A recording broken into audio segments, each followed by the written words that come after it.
बिस्मिल्लाहिर्रहमानिर्रहीम।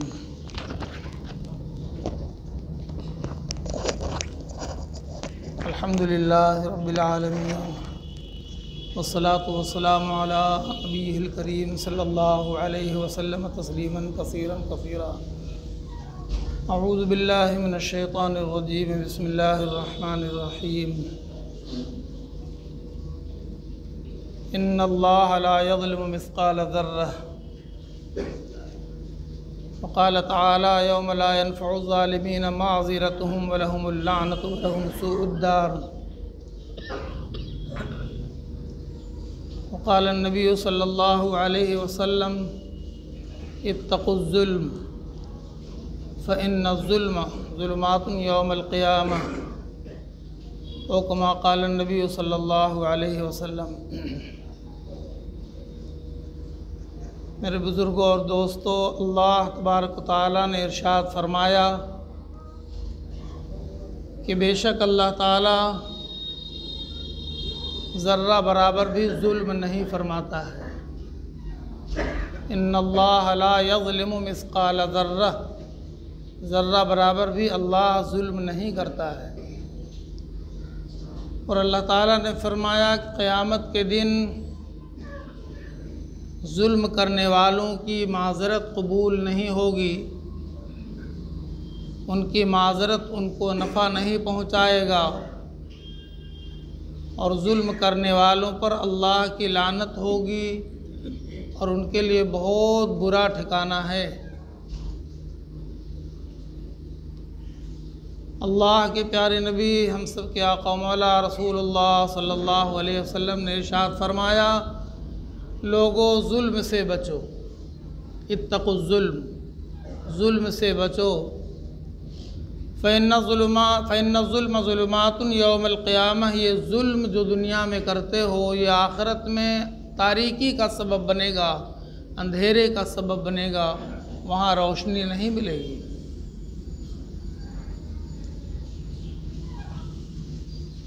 ये दुनिया जुल्म की चक्की में पिस रही है और अल्लाह ताला जुल्म को पसंद नहीं फरमाते हैं। इन्नल्लाह ला युहिब्बुज़ ज़ालिमीन, जुल्म करने वालों से अल्लाह दोस्ती नहीं रखते, मोहब्बत नहीं फरमाते हैं।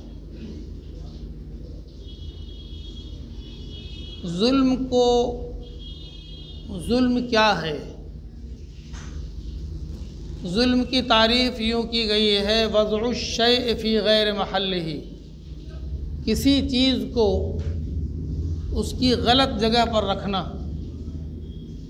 किसी चीज़ का गलत इस्तेमाल करना, ये जुल्म है। जुल्म की ये तारीफ़ है। ये अमामा सर के ऊपर बांधने की चीज़ है, कोई इसको पैर में लपेट ले तो हर कोई कहेगा तो जुल्म है। कुर्ता ऊपर पहनने का कपड़ा है, पाजामा नीचे पहनने का कपड़ा है, कोई पाजामा को ऊपर पहन ले, कुर्ते को नीचे बांध ले, हर कोई कहेगा कि जुल्म है। अल्लाह ताला ने इस दुनिया को पैदा फरमाया और दुनिया में इन चीज़ों के इस्तेमाल करने के लिए इंसान को अपना खलीफा बनाया और सब कुछ इंसान के इख्तियार में दे दिया, मुसख्खर कर दिया इंसान के लिए कि तुम मेरी पूरी कायनात का इस्तेमाल करो, लेकिन इस्तेमाल करने का तरीक़ा मैं बताऊंगा। दुनिया के इस्तेमाल करने का तरीक़ा कौन बताएगा? जिसने दुनिया को पैदा किया। वो कहता है कि हमने तुम्हारे लिए सब कुछ पैदा किया, खलक़ लकुम मा फ़िस समावाति वल अर्ज़, तुम्हारे लिए हमने ये सब कुछ जो ज़मीन आसमान में है तुम्हारे लिए पैदा किया। वसख्खर लकुम, तुम्हारे लिए मुसख्खर कर दिया है, तो इसका इस्तेमाल करो, लेकिन तरीक़ा गलत नहीं होना चाहिए। जहाँ इस्तेमाल का तरीक़ा गलत होगा वहीं जुल्म हो जाएगा। अब कोई कहे कि साहब मेरा कपड़ा है, हम जैसे चाहें पहने, जहाँ चाहें बांधे, नहीं, इस कपड़ा के पहनने का भी एक तरीक़ा है, इसका एक दस्तूर है, कानून है। कोई भी उस कानून के ख़िलाफ़ नहीं करता, मोज़े को सर पे नहीं रखता, टोपी को पैर में नहीं रखता। तो अब सोचे कि ज़िंदगी में जो कुछ भी वो कर रहा है वो अपनी मर्ज़ी से करेगा या अल्लाह उसके रसूल की मर्ज़ी से करेगा। हमारी ज़िंदगी के हर छोटे बड़े काम में, अमल में अगर अल्लाह उसके रसूल की मर्ज़ी शामिल होगी तो वो अदल कहलाएगा। और अगर हमारी ज़िंदगी के हर काम में हमारी मर्ज़ी दाखिल हो जाएगी, अल्लाह उसके रसूल को नौज़ुबिल्लाह किनारे कर देंगे कि हमारी जिस्म, हमारी ज़िंदगी, हमारा काम, हमारा हम जैसे चाहें कर लें, तो ज़िंदगी का एक एक अमल जुल्म होगा और जुल्म अल्लाह को पसंद नहीं है। अब देखें, हमने जुल्म के मफ़हूम को बहुत महदूद करके रख दिया है। किसी के साथ ज़्यादती करना, किसी का माल छीनना, किसी को, ये जुल्म कहलाता है। लेकिन आदम अला नबीना अलैहिस्सलाम और हज़रत हव्वा को जब अल्लाह ताला ने जन्नत में पैदा फरमाया और जन्नत में रहने का ठिकाना भी दे दिया कि आप जन्नत में रहो, आराम से घूमो फिरो, जो खाना चाहो खाओ, सब कुछ हैं। कोई दूसरा इंसान तो था नहीं जिस पर जुल्म करते। लेकिन फरमाया अल्लाह ताला ने, वला तक़रबा हाज़िहि शजरा, ये दरख्त है, ये पेड़ है, ये पौधा है, आप इसके करीब भी मत जाना। आगे फरमाया फ़तकूना मिनज़्ज़ालिमीन, अगर करीब चले गए और इस्तेमाल कर लिया तो तुम दोनों जालिम हो जाओगे। फ़तकूना मिनज़्ज़ालिमीन, तुम दोनों जालिम हो जाओगे। जुल्म का लफ्ज़ वहाँ इस्तेमाल फरमाया अल्लाह ताला। किसी का माल तो आदम अलैहिस्सलाम ने नहीं हड़पा, किसी ने किसी पर कोई ज़्यादती तो नहीं की, लेकिन एक हुक्म अल्लाह ने दिया था, अगर वो हुक्म टूटा तो ये जुल्म होगा। हम नमाज ना पढ़ें, जुल्म नहीं है। हम रोज़ा ना रखें, ये जुल्म नहीं है। हम दूसरों का हक़ अदा न करें, ये जुल्म नहीं है। हम रात को जागते रहें, ना सोएं, ये जुल्म नहीं है। हम दिन भर सोते रहें, ये जुल्म नहीं है। ये सब कुछ जुल्म है। जब रात सोने के लिए है तो हमें सोना है, और दिन जागने के लिए है तो हमें जागना है। दूसरे का हक़ है तो उसको देना है, अपना हक़ है तो वो लेना भी है। अपना हक़ छोड़ना भी जुल्म है, और दूसरे का ना देना भी जुल्म है। जुल्म का मफ़हूम इतना छोटा नहीं। अब आदम अलैहिस्सलाम ने खा लिया तो नक़द बदला। अल्लाह ने फरमाया था ना कि तो जुल्म हो जाएगा, और अल्लाह जालिम को छोड़ते भी नहीं। फ़ौरन फरमाया कि नीचे जाओ ज़मीन में। अब ज़मीन में जब उतरे तो ये ज़मीन तो कैद खाना है, ये मुसीबतों का घर है। जन्नत आराम की जगह थी, बेमेहनत के सारी नेमतें मौजूद थीं, और यहाँ तो कोई नेमत भी बग़ैर मेहनत के मिल नहीं सकती। यहाँ तो मुसीबत ही मुसीबत है। तो आदम अलैहिस्सलाम रोने लगे और क्या कहा, ज़लमना अनफुसना व इल्लम तग़फ़िर लना व तरहमना लनकूनन्ना मिनल ख़ासिरीन। मेरे रब, हमने जुल्म कर लिया, हमने जुल्म, ये नहीं कहा कि हमसे गलती हो गई, हमसे और गुनाह हो गया। यही लफ्ज़ इस्तेमाल किया आदम अलैहिस्सलाम ने अल्लाह के आगे हाथ फैलाकर। अल्लाह ने फरमाया था कि जुल्म हो जाएगा अगर पेड़ के करीब गए, और यही कहा आदम अलैहिस्सलाम ने, ज़लमना अनफुसना, हमने जुल्म कर लिया। ऐ मेरे रब, अगर माफ़ नहीं करेंगे हम तो बर्बाद हो जाएंगे, आप हमें माफ़ कर दीजिए। तो फिर अल्लाह को प्यार आया, अल्लाह ताला ने माफ़ कर दिया। हज़रत यूनुस अलैहिस्सलाम को अल्लाह ने एक गांव में एक जगह भेजा था, नेनवा में, लोगों की हिदायत के लिए। नबी बनाकर, नबूवत का ताज पहनाकर, इतना ऊंचा ओहदा अता फरमाकर फरमाया, ये गांव के लोग हमारे बंदे हैं, ये भटक रहे हैं, यूनुस इनको रास्ता बताओ। हज़रत यूनुस अलैहिस्सलाम अपने काम में लग गए, लेकिन लोग मानने के लिए तैयार नहीं हुए। वो मेहनत कर रहे हैं, और ये आप गुज़श्ता सुन चुके जुमा को, नूह अलैहिस्सलाम ने 950 साल तक लोगों को अल्लाह का रास्ते की राह पर लाने की कोशिश किया। हर तरह सारी कोशिशें रायगां चली गईं, तो आखिर कब तक फिर अल्लाह ताला का फ़ैसला आ गया, सारे लोग तहबाला कर दिए गए। यूनुस अलैहिस्सलाम ने जब देखा कि ये गांव वाले बिल्कुल मानने के लिए तैयार नहीं हैं, तो हम कब तक इनके साथ अपने वक्त को बर्बाद करें, हम चलते हैं दूसरे गांव में, वहाँ के लोग भी तो अल्लाह के बंदे हैं, अपनी मर्जी। बस यहाँ पर यहीं पर चूक है। अल्लाह ताला के नबी हैं तो अल्लाह ताला की इजाज़त और अल्लाह ताला के हुक्म से जाना चाहिए।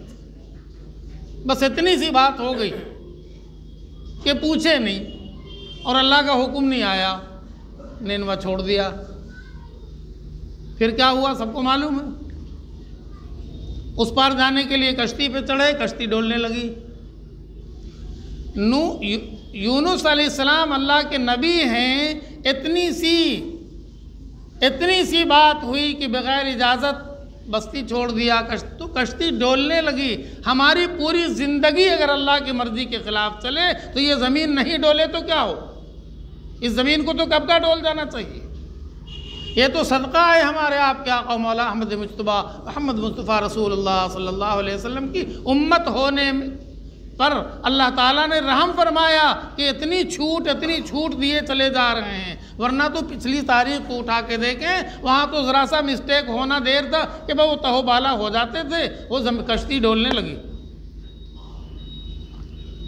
और वहाँ के लोग भी समझते थे कि जब कोई अपने मालिक के ख़िलाफ़ करता है तो पकड़ आती है। हम तो जानते नहीं, हम सोचते भी नहीं कि हम इतना रात और दिन सुबह शाम हर दिन पूरी ज़िंदगी हम अल्लाह के हुक्म के ख़िलाफ़ करते रहें और अल्लाह की पकड़ नहीं आ रही तो नहीं आएगी।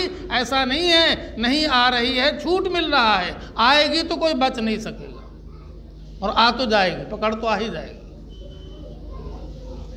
सिर्फ वही कसूरवार बंदे तो नहीं थे कि जिनकी पकड़ फ़ौरन आ जाती थी और हम में कोई सुरखाब का पर लगा हुआ है कि हम जो चाहें कर ले, हमारी पकड़ नहीं होगी। ऐसा कुछ नहीं, पकड़ तो आएगी देर सवेर। हमें तो डरना चाहिए, हमें तो बचना चाहिए। तो वहाँ के लोग भी जानते थे कि ये कश्ती का डोलना ये बिला वजह नहीं है।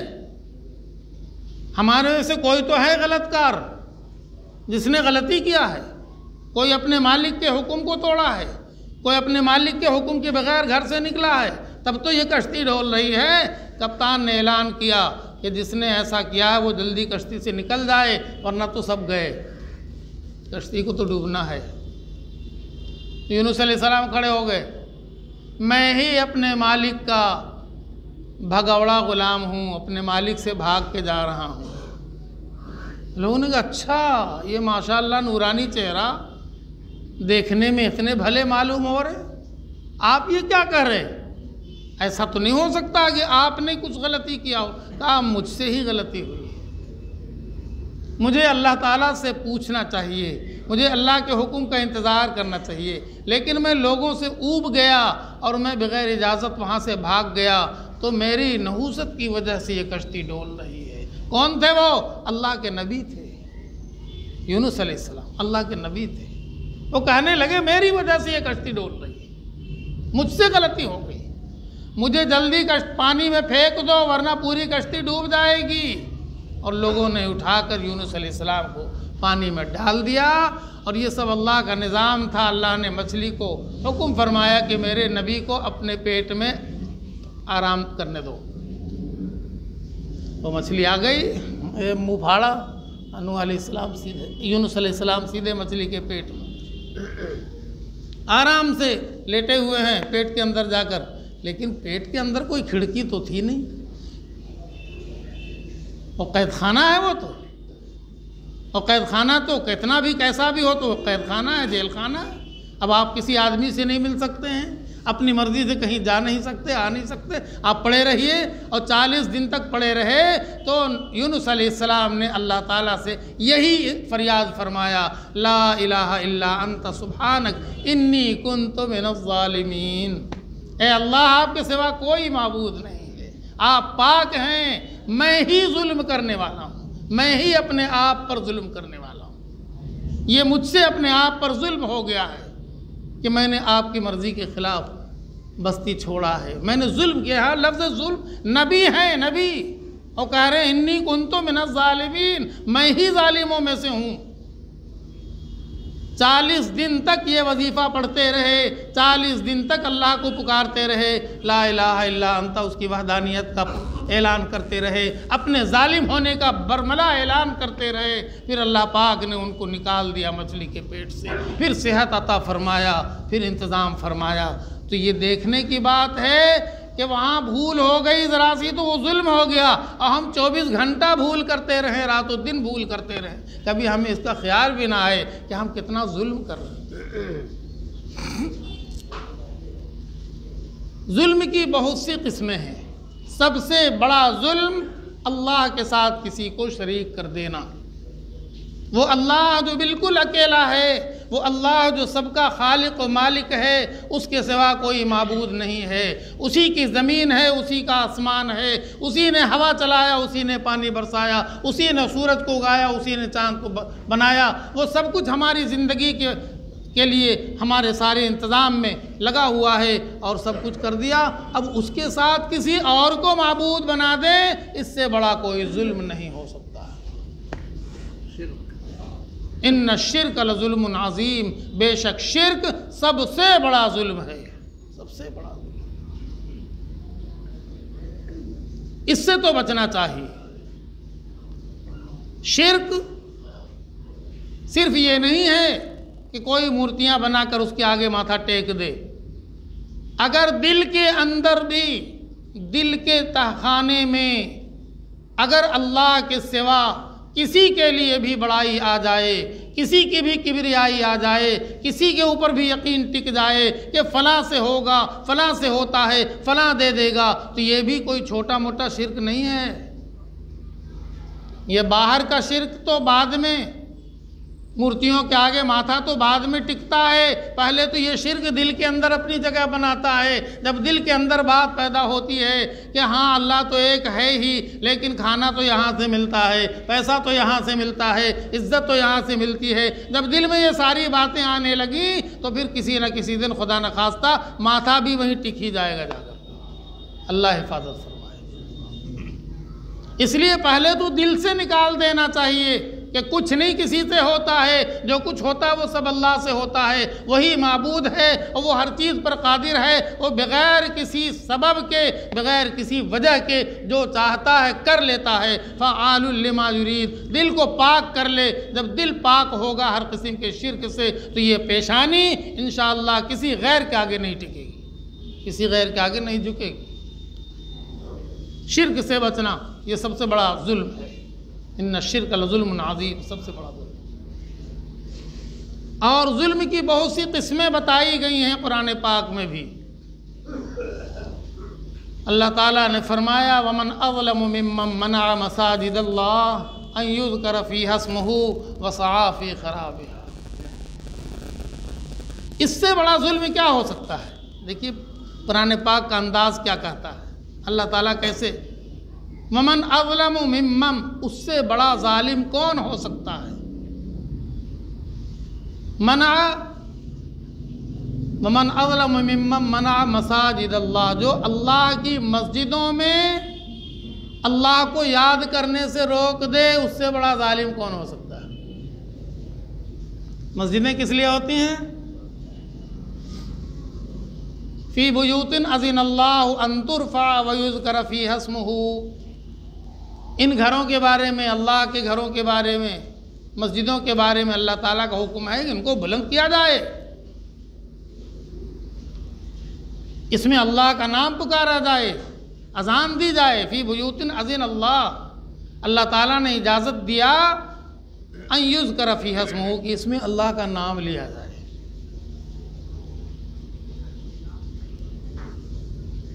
इसको बुलंद किया जाए और इसमें अल्लाह का नाम लिया जाए। अब अगर कोई कहे कि नहीं साहब यहाँ तो सिर्फ नमाज होगी और जुमा को हम खुतबा लिख के भेजेंगे, इमाम साहब चूँकि ग़ुलाम हैं, नौकर हैं, इसलिए जो हम लिख के भेजेंगे बादशाह सलामत उसी को पढ़ के सुनाना, अपनी मर्ज़ी से इमाम कुछ नहीं कहना, ये बड़ा जुल्म है। इंसान की हिदायत के लिए अब कोई नबी नहीं आएगा, या आप पीछे जुमा को सुन चुके हैं। इंसान की हिदायत के लिए अल्लाह ने एक निज़ाम चलाया है, एक जमात को अल्लाह ताला ने खड़ा किया है। हज़रत मौलाना इलियास साहब रहमतुल्लाह अलैह के ज़रिया अल्लाह ताला ने एक जमात का इंतखाब फरमाया, एक जमात को चुना। अब चाहे आप उसका नाम जो रख दें, तबलीगी जमात रखें, कुछ रखें, काम क्या है ये देखिए, नाम पर मत जाइए। काम क्या है? पूरी दुनिया के अंदर एक भी जमात बताइए, एक भी तंजीम बताइए जो पूरी दुनिया के पैमाने पर काम कर रही हो और सबका एक ही काम हो। वो काम यह है कि अल्लाह के बंदे जो बाहर में भटक रहे हैं उनको बुला बुला कर खुशामद करके अल्लाह के घर में लाना। इसके अलावा कोई काम तो नहीं जमात का। और ये काम इतना मकबूल हुआ, अल्लाह को इतना पसंद आया कि ये काम करने वालों को अल्लाह ने दुनिया के चप्पे चप्पे में पहुंचा दिया। सूरज जहाँ से निकलता है और जहाँ डूबता है वो पूरी ज़मीन पर ये काम करने वाले चले गए, पहुँच गए, और ये काम हो रहा है। काम सिर्फ ये है कि अल्लाह के बंदे हैं, अल्लाह से भटक गए हैं, अल्लाह से दूर हो गए हैं, किसी तरह खुशामद कर कर के इनको यहाँ मस्जिद में अल्लाह से लाके मिला दो, और कोई काम नहीं। और ये तो मैंने भी देखा, आपने भी देखा होगा, बहुतों की ज़िंदगी तो गर्काब हो चुकी थी। नाम था मुसलमान का, ज़िंदगी का एक काम भी मुसलमान का नहीं था, और कोई हिम्मत नहीं जुटा रहा था उन शराबियों को, उन कबाबियों को, उन बुरों को कि वो गिरे हुए नाली में पड़े हुए हैं, कौन उनको उठा करके लाएगा। अच्छों को, जो अच्छा कपड़ा पहनते हैं, अच्छे मकान में रहते हैं, उन तक तो पहुंचना सबके लिए आसान है, सब चले जाएंगे। लेकिन जो बंदा शराब पी के नंगा पड़ा हुआ, औंधा पड़ा हुआ, उसके पास कौन जा रहा है। ये इस जमात को अल्लाह ने ये खूबी अता फरमाया कि ऐसे न जाने कितने लोगों को वहाँ से उठा कर मस्जिदों में लाकर पाक करवा कर, कपड़ा बदलवा कर, और उनको अल्लाह के आगे झुका दिया। आज माशाअल्लाह उनके चेहरे पर दाढ़ी है, आज उनकी ज़िंदगी में सुन्नत जिंदा है। ये इस जमात ने काम किया है, और ये जमात इतनी मकबूल है अल्लाह ताला। अब इस पर पाबंदी भी लगी तो कहाँ, ये तो कोई सोच नहीं सकता था। क्यों? कुफ्र आज काबा बरखेजत कुजा मानत मुसलमानी। अगर ये कुफ्र काबा ही से उठने लग जाए फिर मुसलमानियत कहाँ रहेगी। अब ये मक्का वाले, अब ये सऊदी वाले, जहाँ से दीन फैला, जहाँ कुरान पाक उतरा, जहाँ अल्लाह ने अपने नबी को मबूस फरमाया, उस सरजमीन में अब सिनेमा हॉल खुल रहा है, उस सरजमीन में अब बुराइयों का अड्डा कायम हो रहा है, उस सरजमीन में अब यहूदियों को जगह दी जा रही है। अब वहाँ के लोगों को जो दीन पर चलने वाले थे किनारे किया जा रहा है। और वहाँ जहाँ बोर्ड लगा हुआ था, आप में से कितने लोगों ने पढ़ा होगा, ममनू दुखूल लिगैरिल मुस्लिमीन, अब इसके आगे जो मुक़द्दस सरजमीन है, जो पाक सरजमीन है, वहाँ अल्लाह के न मानने वालों के लिए कोई जगह नहीं है। इसके आगे कोई काफिर, कोई मुशरिक नहीं जाएगा। अब वहाँ के हुक्मरानों ने वो बोर्ड भी नोच के फेंक दिया। अब तो आओ, यहूदियों के लिए दिल खुला हुआ, सीना खुला हुआ, यहूदियों के लिए घर खुला हुआ है। कल वो काबा भी खोल देंगे, कल यहूदियों के लिए मस्जिद नबवी भी खोल देंगे। इससे बड़ा जुल्म क्या हो सकता है कि मस्जिदों में अब तबलीगी जमात वाले नहीं जाएंगे, मस्जिदों में अब तबलीग की बात नहीं होगी, मस्जिदों में अब किसी नमाजी को बुलाकर कोई नहीं लाएगा, मस्जिद में बैठाकर कोई दीन की बात नहीं सिखाएगा। अब यहाँ शूटिंग होगी, शूटिंग। इससे बड़ा जुल्म होगा कोई? कुरान कहता है वमन अज़लमु मिम्मन मना, इससे बड़ा जालिम कौन हो सकता है जो रोक दे अल्लाह के घरों से, मस्जिदों से, कि वहाँ अल्लाह का नाम नहीं लिया जाएगा। वसाफ़ी खराबिहा, फिर क्या होगा? मस्जिदें वीरान हो जाएंगी। ये सिर्फ 5 वक्त के नमाज के लिए नहीं है, सिर्फ जुमा के तकरीर के लिए, खुतबे के लिए नहीं है। यहाँ तो ज़िंदगी बनाने के लिए है। जो ज़िंदगी बाहर में बिगड़ती है इसी कारखाने में आके बनती है। एक लोहा कब तक बाहर रहेगा उसकी खैर नहीं है। जब वो सैकल पे आएगा, लोहार के यहाँ आएगा, आग की भट्टी में तपेगा, हथौड़ी क्या मार खाएगा, फिर वो लोहा काम का बन जाएगा, फिर उसमें सैकल हो जाएगा, फिर उसमें चमक आ जाएगी, फिर वो इस्तेमाल के लायक होगा। और अगर उसको बाहर छोड़ दीजिए वो ख़त्म हो जाएगा, बर्बाद हो जाएगा। यही हाल इंसान का है। ये बाहर की दुनिया बर्बादी की दुनिया है, यही मस्जिद की आबादी इंसान को बनाने के लिए। और ये निज़ाम चला है अल्लाह ताला का, लेकिन बहुत बुरा हुआ जो ऐसी पाबंदी लगी है। अब तावीलात लोग करते रहें, हमें उससे कोई लेना देना नहीं। हमें तो सिर्फ ये है कि हमें अल्लाह ताला जुल्म से रोकते हैं, जुल्म न करो। जुल्म अल्लाह ताला को नापसंद है और ये बहुत बड़ा जुल्म है। हम में से हर आदमी अपनी ज़िंदगी का मुताला कर ले, उसकी ज़िंदगी में कहीं पर जुल्म तो नहीं हो रहा। माफ़ कीजिएगा, जुल्म अपने साथ भी तो होता है ना। ज़लमना अनफुसना, हमने अपने आप पर जुल्म किया। आदम अलैहिस्सलाम ने कहा, हम में से न जाने कितने हैं जो अपने आप पर जुल्म कर रहे हैं। हमारी ज़िंदगियों में अगर बेइतदाली है, हमारी ज़िंदगी में अगर ख़राबी है, हमें अल्लाह से माफ़ी मांग लेना चाहिए। अल्लाह ताला से रो रो कर अल्लाह ताला को मना लेना चाहिए। वरना अगर अल्लाह ताला की पकड़ शुरू हो गई तो कोई नहीं बचेगा। अब घर के अंदर जुल्म होता है। 4 भाइयों में एक भाई थोड़ा मजबूत हो गया और 3 भाई को घर से बाहर कर देता है, माँ को घर से बाहर कर देता है। ऐसे वाक़यात सुनने में आ रहे हैं। एक मकान ख़रीदा, उसमें माँ का भी पैसा लगा, उनके शौहर का पेंशन, और भाइयों ने भी पैसा मिलाया, मकान ख़रीद लिया।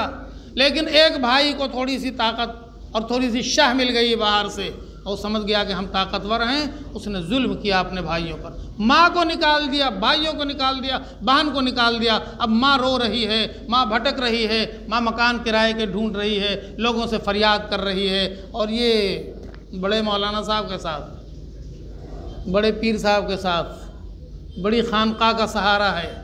हमको कौन देखने वाला, हमको कौन पूछने वाला है? अल्लाह ताला तो है।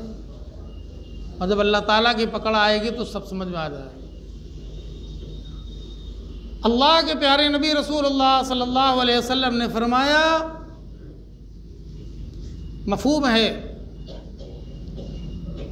अगर किसी ने एक बालिश्त ज़मीन, ये बालिश्त भी तक, एक बालिश्त ज़मीन किसी की जुल्म से हासिल कर लिया, ले लिया, एक बालिश्त ज़मीन 6 इंच ज़मीन जुल्म से किसी से ले लिया, तो फरमाया कि अल्लाह ताला उसके गर्दन में 7 ज़मीन तौक बनाकर डाल देंगे। इसी ज़मीन के बीच में उसकी गर्दन फंस जाएगी, निकल नहीं सकेगा हशर के मैदान। 7 ज़मीन,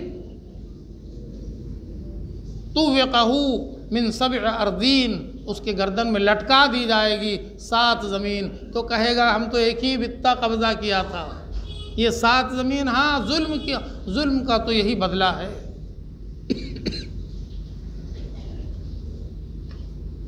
बच्चों के साथ भी जुल्म होता है। बाप बहुत प्यार है बच्चों से, लेकिन महज थोड़ी सी बात के लिए उसके दिमाग में आ गया कि हम बच्चे को ये कर देंगे, ये पढ़ा देंगे, यहाँ शादी कर देंगे, वो कर देंगे, तो बहुत माल लेकर आ जाएगा, बहुत ऐसा। उसकी आखिरत की फ़िक्र नहीं किया, सिर्फ दुनिया के बारे में सोचा और दुनिया के रास्ते में लगाया और दुनिया ही के अंदाज में ढाला हैं कि पैसा आएगा और ये पैसा ढालने वाली मशीन बन जाएगी, तो दुनिया में तो चल जाएगा, आखिरत में जब हिसाब होगा तो बेटा मुद्दई बन जाएगा, बाप मुद्दाल है। अल्लाह ताला इंसाफ फरमाए। हमने तुमको औलाद इसलिए नहीं दिया था कि तुम इसको पैसा ढालने वाली मशीन बना दो। तुम्हारे लिए बेहतर यह होता कि तुम इसको मेरे नबी के बताए हुए तरीक़े पर इसकी परवरिश करते, इसके तालीम और तरबियत करते और इसको ऐसा बनाते कि आज तुम्हारा हाथ पकड़ कर ये तुमको जन्नत में ले जाता। सो तुमने नहीं किया, पैसा कमाने के लिए इसको बना दिया और वैसी जगह तुमने रिश्ता लगा दिया। तो दुनिया भी देख लिया तुमने कि दुनिया तुम्हारे लिए जहन्नम बन गई और आखिरत में तो वही है, आखिरत में तो वही ठिकाना है। आज दूसरों का हक मारना कितना आसान है। थोड़ी सी ताकत आ जाए, थोड़ा सा पैसा हो जाए तो इंसान ऐसा मुतकब्बिर बन जाता है, ऐसा मगरूर बन जाता है कि फिर उसके सामने अल्लाह उसके रसूल का कानून कोई मान ही नहीं रखता है। उसके सामने माँ का मकाम मर्तबा छोटा बन जाता है, बाप भी कुछ नहीं है, भाई कुछ नहीं है, हर एक पर जुल्म करने लग जाता है। तो ये कमज़ोर जिस पर जुल्म हो रहा है वो अगर कुछ भी नहीं कर सकता है तो आसमान तो देख ही सकता है, आसमान की तरफ तो नज़र उठा ही सकता है। और अगर है कहा गया है बतर्स अज़ आह मज़लूमा के हंगामे दुआ करदन, बतर्स डरो, अज़ आह मज़लूमा मज़लूम की आह से डरो, हंगामे दुआ करदन। अगर उसके दिल से दुआ निकल गई, हाथ नहीं भी उठा, ज़ुबान नहीं भी चली, खाली दिल से निकल गई, आह निकल गई, इजाबत असदर हक बहर इस्तिक़बाल में आयद, तो कबूलियत के लिए इस आह को ऊपर जाने की ज़रूरत नहीं है, ऊपर से ही कबूलियत आ जाएगी उसको ले जाने की। उसको ऊपर चढ़ने की ज़रूरत नहीं है, ऊपर ही से इस्तिक़बाल होगा। आ जाओ, तुम्हारे दरमियान और तुम्हारे मालिक के दरमियान कोई पर्दा नहीं है। एक मज़लूम के अंदर से निकली हुई आह है जिसको कोई रोक नहीं सकता है, वो सीधे जाके अर्श से टकराती है, अर्श हिलने लग जाता है और जब तक कि उस जालिम को बदला नहीं उसका हो जाता है वो अर्श को सुकून नहीं मिलता। दूसरों का हक मारना ये अल्लाह को नापसंद है। सबसे बड़ी ताकत अल्लाह की है, लेकिन अल्लाह क्या फरमाते हैं, इन्नल्लाह ला यज़लिमु मिस्क़ाल ज़र्रा, अल्लाह ज़र्रा बराबर भी किसी पर जुल्म नहीं करता। और हमें दुनिया में अगर ज़रा सी ताकत आ जाए, ज़रा सा पैसा हो जाए, ज़रा सा ऊंचा मकाम मिल जाए तो हम अपने सामने दूसरों को कुछ भी नहीं समझते। यहाँ जुल्म की चक्की चलने लग जाती है, जुल्म का बाज़ार गर्म हो जाता है, भूल जाते हैं कि ऊपर बैठा हुआ अल्लाह सबसे ज़्यादा ताकतवर और उसने दुनिया में दिखा दिया है। बड़े बड़े जालिमों का अंजाम पता है, फ़िरऔन कितना बड़ा जालिम था, क्या हुआ, क्या हुआ। एक बुढ़िया झोपड़ी में रहती थी, जिंदगी गुजर रही थी और बादशाह को महल बनाना था और महल के सामने वो झोपड़ी दाग मालूम हो रही, चेहरे पर जैसे दाग लग जाए। हुक्म दे दिया कि बिल्डोज़र चला दो। लोगों ने बिल्डोज़र चला दिया। बुढ़िया गई थी लकड़ी चुनने के लिए जंगल, आई तो देखा कि उसकी तो झोपड़ी साफ, महल की खूबसूरती के लिए झोपड़ी को उड़ा दिया गया। वो बादशाह से तो टकरा नहीं सकती थी, आसमान को देख लिया। उन्होंने कहा, मेरा रब, मेरी झोपड़ी तोड़ी जा रही थी, हम तो यहाँ मौजूद नहीं थे, तू तो मौजूद था। मेरी झोपड़ी तोड़ी जा रही थी, हम तो नहीं बचा सकते थे, लेकिन तेरे पास तो उसको बचाने की ताकत थी। बस ये आह निकल गई, आह वहाँ जाके टकराई, हुक्म हुआ कि इसके पूरे महल को उठाओ और ज़मीन में धंसा दो। ज़मीन फटी और पूरा का पूरा महल ज़मीन में धंस गया। हम में से हर एक को सोचना चाहिए, किसी का कोई हक नहीं मारें, किसी पर जुल्म नहीं करें। ये जुल्म आज दुनिया में भी नुकसान हो देगा और आखिरत में अंधेरा बन जाएगा। अल्लाह हम सब की हिफाजत फरमाए। व आखिर दावाना अल्हम्दुलिल्लाह।